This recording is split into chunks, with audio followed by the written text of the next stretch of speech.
ඔබ මේ දකින්නේ ලෝකයේ ප්‍රසිද්ධම සිතුවම ලෙස බොහෝ දෙනෙක් සලකන මොනාලිසා සිතුවමයි.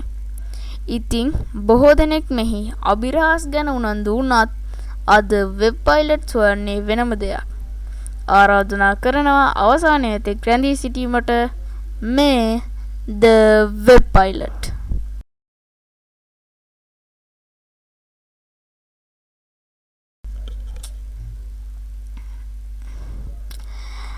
එක කොටස මොනාලිසාගේ ආරම්භය. මොනාලිසාගේ කතාව ආරම්භ වෙන්නේ අදින් අවුරුදු 500කටත් වඩා කලින් ඉතාලියේ රෙනයිසන්ස් යුගයේදී. ඒ කාලයේ කලාව, විද්‍යාව සහ නව අදහස් විශාල වශයෙන් දියුණු වෙමින් තිබුණා. මේ යුගයේ ජීවත් වූ ලෝක ප්‍රසිද්ධ කලාකරුවෙක් තමයි ලියනාඩෝ ඩා වින්සි.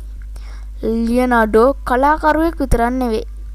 ඔහු විද්‍යාව, ඉංජිනේරු විද්‍යාව, ශරීර විද්‍යාව සහ නිර්මාණකරණය ගැනත් දැඩි උනන්දුවක් දැක්වූ පුද්ගලයෙක්. මොනාලිසා සිතුවම නිර්මාණය කිරීම ආරම්භ කළේත් මේ පසුබිම තුලයි. බොහෝ ඉතිහාසඥයන්ගේ මතය අනුව සිතුවමේ සිටින කාන්තාව ලීසා ගෙහෙරින්ඩින් නම් ෆ්ලොරන්ස් නගරයේ කාන්තාවක්. ඇය ජියොකොන්ඩෝ නම් ධනවත් වෙළෙන්දාගේ බිරිඳක් වූ බවට ප්‍රධාන ඉතිහාසය මතයක් තිබෙනවා.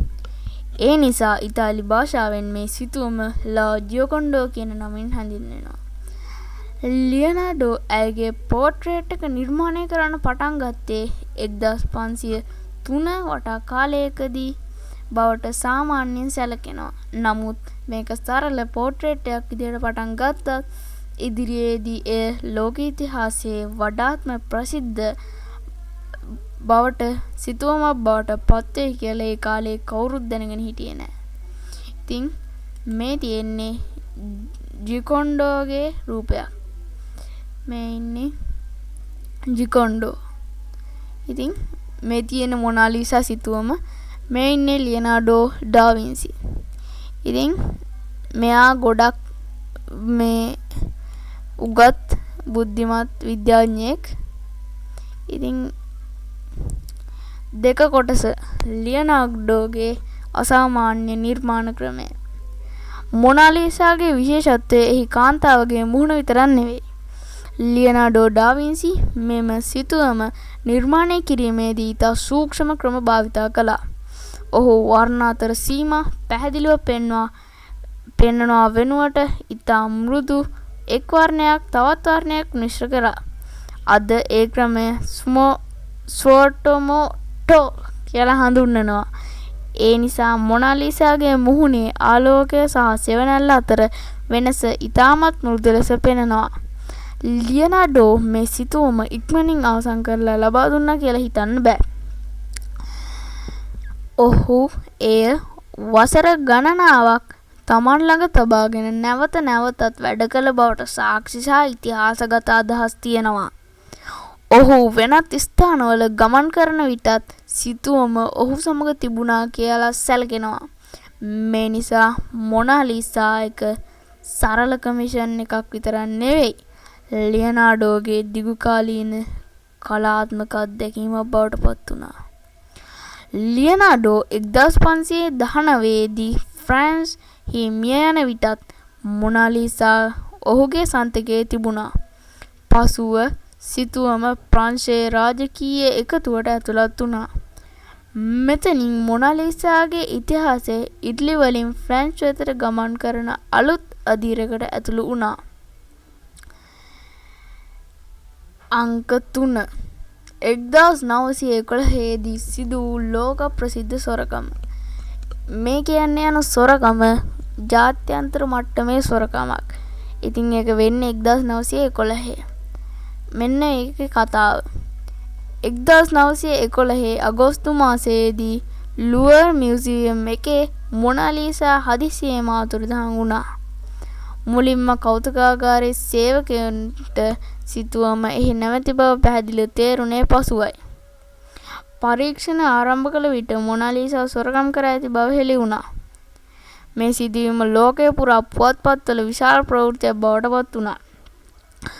ප්‍රංශ පොලිසිය කළ පරීක්ෂණ කර අතර විවිධ පුද්ගලයන් ගැන සැක පළ වුණා.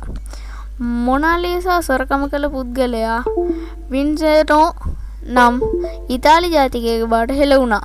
ඔහු කලින් ලුවර්හි සේවය කර තිබූ අයෙක්.